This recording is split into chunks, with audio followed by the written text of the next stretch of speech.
Ukoja was a small village, quiet and peaceful, hidden in the hills of the Ife kingdom. The people there lived simple lives, farming, fetching water, and sitting together in the evenings to gist. Everybody knew everybody in Ukoja, and news traveled fast. If something happened to one person by the next morning, the whole village would hear about it. But lately, fear had settled over the village. For some months now, young women were being found dead, one after the other. Nobody knew what was killing them, but one thing was always the same: the strange marks on their necks. They looked like snake bites, but nobody could say for sure. No one had ever seen a snake around the women when they died. It was as if the deaths were happening in secret, and that made it even more frightening. The village chief, Chief Obi, sent hunters into the bush to find the snake, but they came back empty-handed. The deaths didn't stop, and the fear only grew stronger. Mothers started warning their daughters not to move around at night. Even in the daytime, women no longer felt safe. The once lively village became quiet, and people didn't trust as easily as before. But there was one person who didn't seem to care about all the fear. His name was Chima. If you asked any woman in Ukoja who the finest man in the village was, the answer was always Chima. Tall, with a muscular body that showed all the hard work he did as a builder, his skin was smooth and dark, and his eyes shone like he always knew something you didn't. His smile alone was enough to make a woman weak. Chima had the kind of charm that made women forget their fears. When he walked through the village, the women would giggle and blush, hoping he would look their way. And when he did, it felt like the sun was shining only on them. Chima knew how to use his looks and sweet words. It wasn't just his fine face, it was the way he spoke, the way he moved, and the way he always seemed to be in control. He could make a woman feel like the only person in the world. But behind all that charm and beauty, Chima carried a dangerous secret. He didn't care about the fear in the village. He didn't worry about the deaths either. He went about his day as if all was well and good. Chima knew he was handsome, and he didn't hide it. He walked around the village with confidence, his head held high, and his eyes always searching for his next catch. The women of Ukoja were drawn to him like ants to sugar. Whether at the village well, the market, or on the farm, as long as Chima was nearby, the women couldn't take their eyes off him. But it wasn't just about his looks. Chima had a way of talking that made any woman feel special. He knew the right things to say at the right time. His voice was deep and smooth, like the calm before a storm, and he always knew how to make a woman smile, even when she was feeling down. He didn't need to rush. Chima took his time, slowly drawing them in, making them trust him, making them want him. If he wanted a woman, he would get her. All it took was one charming smile, a few sweet words, and before long she was his. And once he had her, he would take her to his hut at the edge of the village, away from prying eyes. There, under the soft glow of the moon, Chima would work his magic. He was gentle, patient, making each woman feel like she was the most important person in the world. But when the night grew darker, Chima would always ask the same strange question. Do you know the difference between a man's manhood and a snake? The women never knew what to say. They would laugh, thinking it was a joke. But before they could answer, Chima would whistle, a soft, eerie sound that seemed to float in the air. The women would feel uneasy, like something was about to happen. And that's when it did. Something would shift in the room, and before they could react, they would feel a cold, smooth touch on their skin. A snake, dark and dangerous, would slither out from Chima's trousers. The women always froze, their fear too strong to scream or run.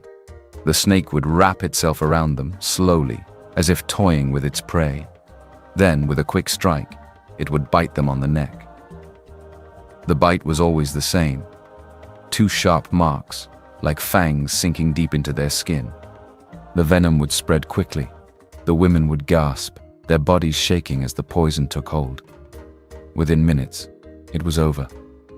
They were dead, and Chima was left standing over their lifeless bodies, his face expressionless.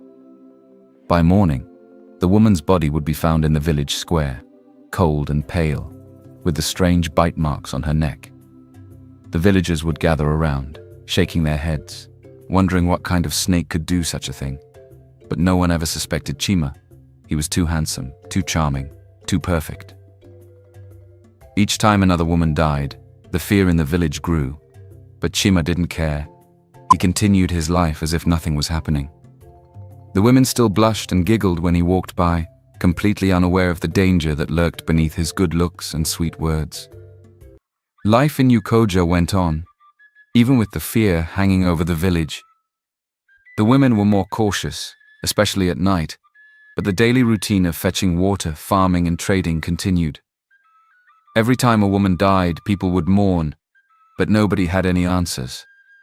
The village chief, Obi, tried to keep the people calm, but deep down, everyone knew that something was wrong, and it wasn't just a normal snake causing these deaths. Then one day, a new face appeared in the village, a woman named Adana. She was different from the other women in Ukoja. Tall and graceful, with skin that shone like polished wood, Adana carried herself with confidence.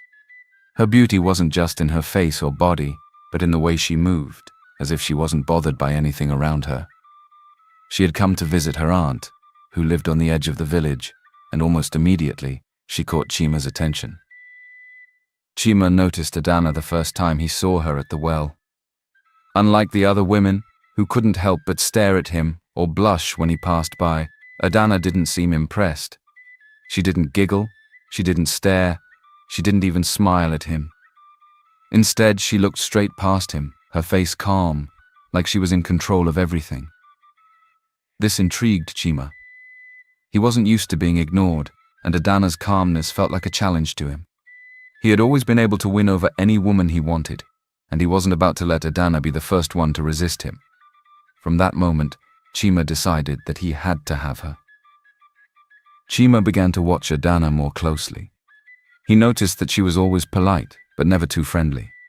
She spoke kindly to people, but she never allowed anyone to get too close to her. This only made Chima want her more.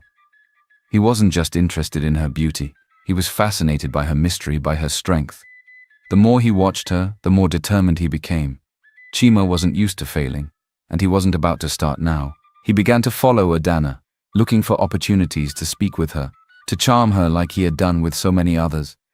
But each time he approached her, Adana kept her distance, as if she knew something that he didn't. One afternoon, Chima found his chance. Adana was at the well, filling her water pot, and there were fewer people around. Chima walked up to her, his usual confident smile on his face. "Adana," he said smoothly, his voice deep and sweet like honey. "Let me help you carry that." Adana glanced at him, her face expressionless. She didn't look impressed by his looks or his charm, and this only made Chima more eager. He waited for her to giggle or blush like the others, but instead she simply nodded. "If you insist," she said calmly, stepping back to let him take the pot. Chima felt a small victory. He lifted the pot easily and placed it on his head, making sure to show off his strength. As they walked to her aunt's house, Chima tried to make small talk, but Adana remained quiet. She answered his questions politely but didn't give him any more than necessary. This wasn't what Chima was used to, but he told himself it was only a matter of time before she fell for him. All the women eventually did. She is only playing hard to get. He just had to work a little harder with this one. After that day at the well, Chima couldn't get Adana out of his mind. She wasn't like the other women of Ukoja. Most of them would have melted under his smile, giggling and blushing, but not Adana. She was different. The more distant she remained, the more obsessed Chima became. He wasn't used to this. He wasn't used to a woman not giving him the attention he was used to. It was new. It was frustrating, and it made him want her even more. Chima had always been able to get any woman he wanted with little effort. Just a flash of his smile, a few smooth words, and the women of Ukoja were his. They were all the same, soft, eager, easy to seduce. But Adana? She wasn't falling for any of his tricks. She seemed immune to his charm, and this drove Chima crazy. Day after day, he watched her. When she fetched water, when she walked through the market, even when she visited the farm with her aunt. Adana carried herself with a quiet strength that made her stand out. She didn't seem to care about anyone's opinion, least of all Chima's. She lived her life peacefully, and that only made her more attractive to him. Chima started finding excuses to talk to her. At first it was little things, offering to help carry her load, trying to make small talk, trying to get her attention in any way he could. But no matter what he did, Adana stayed polite but distant. Her calmness was beginning to bother him. One evening, Chima couldn't take it anymore. He decided that he needed to do more. He needed to take control of the situation. He couldn't let Adana continue to slip through his fingers. He had never failed with a woman before, and he wasn't about to start now. Chima knew that Adana often visited her aunt's small farm just outside the village, where they grew yams and vegetables, so he decided to wait for her there. It was a warm evening, and the sun was beginning to set, casting a soft orange glow over the fields. He leaned against a tree, his arms crossed over his chest, his eyes focused on the path leading to the farm. Finally, he saw her. Adana was walking slowly, her steps steady and graceful. She was carrying a basket of yams on her head, her back straight, her face calm as usual. As she approached, Chima stepped forward, blocking her path. "Adana," he said, his voice deep and smooth, "you've been avoiding me." Adana raised an eyebrow and looked up at him, not breaking her calm expression. "I've been doing no such thing, Chima. I've just been busy." Her response irritated him. Chima wasn't used to being brushed off like this. He was used to women being excited to see him, not acting like he didn't matter. But he forced a smile, trying to keep his cool. "You're always so serious," he said, taking a step closer. "Why don't you let me walk with you? We could get to know each other better."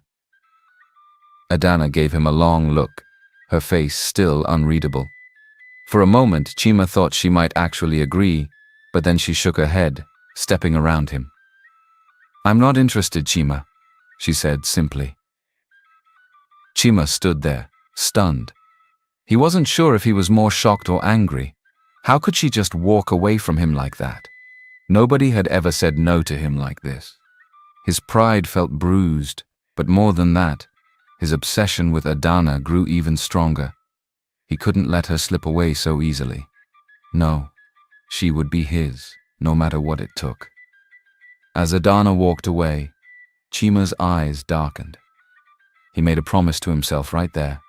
He would have her, and she wouldn't be able to resist him for long. Chima's frustration grew as Adana continued to resist him. He was used to women falling for him quickly, but Adana wasn't like the others. The more she ignored his advances, the more obsessed he became. He knew he had to change his approach to win her over. This time he decided to be patient, to play the long game. Instead of showering her with attention like before, Chima pulled back. He stopped following her around and barely spoke to her when they crossed paths. It didn't take long for Adana to notice the change. She had expected him to keep trying, but now he seemed distant, almost uninterested. The shift in Chima's behavior worked. After days of watching him from a distance, Adana became curious. She approached him one evening as he sat outside his hut, sharpening his tools. "You've been quiet lately," she remarked, her tone calm but curious. Chima simply nodded, keeping his answers short and his face expressionless. He knew this would draw her in. After a few moments of silence, Chima suggested a walk, and Adana agreed, her guard lowering slightly. As they walked, Chima kept the conversation light, just enough to keep her comfortable. He wanted her to believe that he was a changed man, and that he was more than the charming, attention-seeking womanizer she had assumed. And slowly, it seemed to work. Chima had played his cards right, and now Adana's defenses were lowering. She no longer looked at him with suspicion, and her once guarded responses softened. Chima could sense that the moment he had been waiting for was near. His patience had paid off. One evening, as the sun was setting over the village, Chima decided it was time to act. He invited Adana to his hut, saying they could share a quiet evening together. Adana, now more comfortable around him, agreed. The air was still, and the village seemed almost too quiet as they made their way to his hut on the outskirts of Ukoja. Inside, the flickering light from a small oil lamp cast soft shadows on the walls. Chima offered her a seat and poured her some palm wine, his voice calm and soothing as they talked. Adana sipped the wine slowly, her eyes watching him carefully but no longer with the sharpness of before. Chima smiled inwardly, knowing that the moment was finally his. He moved closer, gently brushing his fingers against her hand, and began to speak in that low, seductive voice he was known for. "Adana," he said softly, "I've been thinking about you. You're different from the others, strong, independent." Adana smiled faintly, still relaxed, but Chima could see the effect his words were having. He leaned in a little closer, his voice now almost a whisper. "Do you know the difference between a man's manhood and a snake?" Adana's brows furrowed slightly, confused by the sudden question. She opened her mouth to respond, but before she could say anything, Chima began to whistle. The sound was soft at first, barely noticeable, but it grew louder, filling the room with an eerie tune. Adana shifted in her seat, suddenly uneasy, but it was too late. From the shadows, a dark shape began to stir. Adana's eyes widened as she saw it. A snake, long and menacing, slithering out from Chima's trousers. The cold, smooth scales glistened in the dim light as the creature coiled around her. Chima watched, his face expressionless, as the snake prepared to deliver its deadly bite. But something was different this time. Adana, though terrified, suddenly reached into the folds of her wrapper and pulled out a small, white flute. Without a moment's hesitation, she blew into it, and the sound that came out was sharp, piercing, and filled the air with a strange energy. Chima's eyes widened in shock as the snake froze mid-strike. It hesitated, confused, its eyes now locked on Adana instead of its usual prey. She blew the flute again, and this time, the snake slowly turned away from her and slithered back toward Chima. Chima stumbled backward, fear flashing across his face for the first time. The snake, now under Adana's control, coiled around him, tightening its grip. Chima gasped, struggling for breath as the serpent constricted, its fangs hovering near his neck. How did you?" Chima stammered, his voice barely a whisper. Adana's face was calm, her eyes cold and steady. "You're not the only one who knows how to control a snake. It's time you paid for your wicked acts. Also, remember to say hi to Nkem." Before Chima could respond, the snake struck, sinking its fangs into his neck. The venom spread quickly, paralyzing him almost instantly. His body convulsed, his breathing shallow as the life drained out of him. Adana stood over him, her expression unreadable, as Chima's body went still. The snake loosened its grip and slithered away into the darkness, leaving Chima lifeless on the floor. Long before Adana ever set foot in Ukoja, her heart was heavy with grief and anger. The reason she had come to the village wasn't just to visit her aunt, it was to find answers. A few months earlier, she had lost her closest friend, Kem, in one of the mysterious deaths that had shaken the nearby villages. The pain of losing Nkem had cut deep, and Adana had made a vow to herself that she would find the person responsible. Nkem and Adana had grown up together, inseparable since childhood. Nkem was full of life, always laughing, always bright. They had shared everything, from their dreams to their deepest secrets. One evening, Nkem had told Adana she was seeing someone new, a man she described as tall, handsome, and charming, someone who made her feel like the only woman in the world. But Nkem never mentioned his name. She only said that this new man had something mysterious about him, something she couldn't quite explain. 2 weeks later, Nkem was found dead. Her body lay in the village square, cold and pale, with strange bite marks on her neck, just like the others. The village mourned her loss, but no one had answers. Adana was devastated, and her grief quickly turned to suspicion. Who was this man Nkem had been seeing? Why hadn't she revealed his name? And why did no one know anything about him? Adana couldn't let it go. She knew that her friend's death wasn't some random accident. It had to be connected to this mysterious man. Her instincts told her that something dark was at play. So she began asking questions, quietly, carefully. She wanted to know everything there was to know about the recent deaths, and soon enough, her search led her to Ukoja. When Adana arrived in Ukoja and laid eyes on Chima for the first time, she immediately suspected him. His looks, his charm, and the way he commanded attention, it all fit the description Nkem had given. Chima was the kind of man who could seduce any woman, and Adana's instincts told her that he was hiding something. But Adana knew she couldn't confront him directly. Chima was too careful, too clever. If she wanted to get to the bottom of the mystery, she had to be patient. She had to play his game, make him think she was just another woman drawn to his charm. And so she allowed him to approach her, to believe he was slowly winning her over. But all the while, Adana was watching, waiting for the right moment to strike.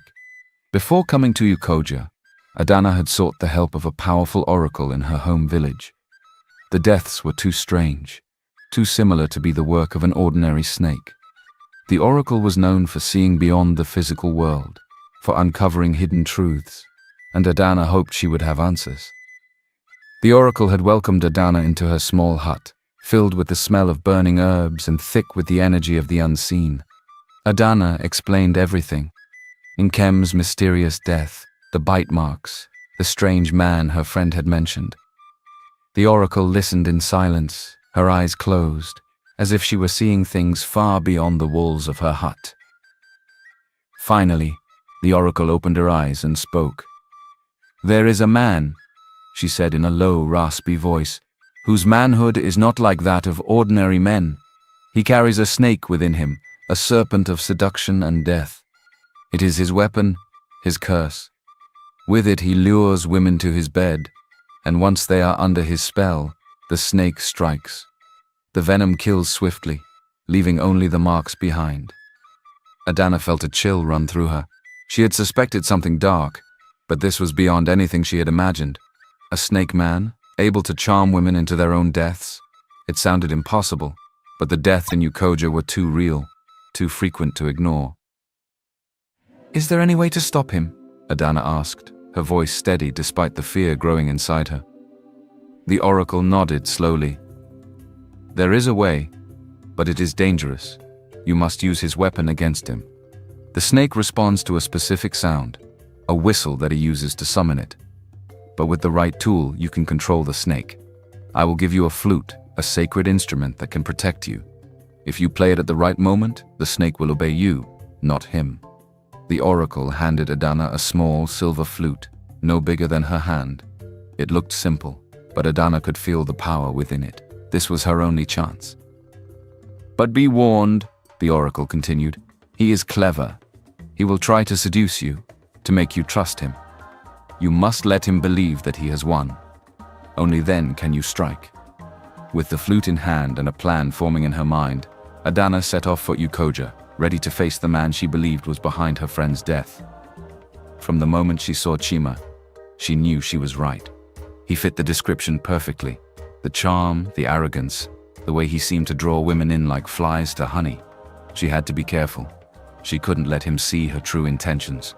So she played along, allowing him to think he was getting closer, that she was falling for him, just like the others had.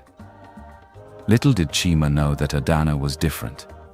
She wasn't just another victim. She was here for revenge, for justice. And with the oracle's flute, she had the power to make sure that Chima paid for what he had done to Nkem and to all the other women who had fallen under his deadly spell. By morning, the village of Ukoja was buzzing with whispers. The villagers gathered in the square, their faces filled with shock and disbelief. Chima, the man they had all admired, lay lifeless in the middle of the square, his body pale and still. Beside him, the snake, his deadly secret, lay coiled, its head severed and lifeless. Adana stood before the villagers, her face calm but her heart heavy. She had done what she came to do. She had avenged her friend Nkem and brought an end to the terror that had haunted the women of Ukoja for so long. The village was silent as she spoke, her voice steady and clear. "I am not just an ordinary visitor," she said, her eyes scanning the crowd. "I came here with a mission, to find the man responsible for my friend Nkem's death, and to put an end to the killings. Chima, with all his charm and good looks, was not what he seemed. He was the cause of all the deaths in this village. He used his snake manhood, hidden inside him, to seduce and kill women. The villagers were stunned. They had never suspected Chima, the handsome, charming builder who seemed perfect in every way, of being the source of so much pain and misery. For years he had lived among them, gaining their trust, all while hiding the dark truth behind his smile. They had been blinded by his charm, by his fine looks, never imagining that he was a monster in disguise. Murmurs of disbelief spread through the crowd. Some of the women who had once giggled and blushed in his presence now stood in silence, their faces pale with shock. Others bowed their heads in shame, realizing how close they had come to falling victim to his deadly seduction. But now the truth was clear. Chima's reign of terror had come to an end, and the village was free from the darkness that had plagued it for so long. Years passed, and the story of Chima and his snake manhood became a legend in Ukoja. Mothers would tell the tale to their daughters, warning them of the dangers of falling for a man's charm without knowing his heart. The tale of Chima became a lesson for all, a reminder that not everything beautiful is good, and that sometimes danger hides behind the sweetest smiles. Adana's name became one of honor throughout the Ife kingdom. She was spoken of with reverence, her bravery and wisdom celebrated by the people. She had faced down a monster, outsmarted him, and saved countless women from suffering the same fate as her dear friend Nkem. Her name was whispered with pride by the women of Ukoja, and her story was passed down from generation to generation. As for Chima, his name was forgotten, buried in the dust of history. No one spoke of him anymore, except as a warning to those who might be tempted to use charm and deceit for evil. The villagers would remember the darkness he brought, but they would never honor his memory. The village of Ukoja thrived once again. The women were safe. The fear that had gripped the village for so long finally lifted. Life returned to normal, and the people of Ukoja found peace. But the lessons of the past were never forgotten. The memory of what had happened remained. A reminder of the strength and wisdom it took to uncover the truth and to protect those who were vulnerable.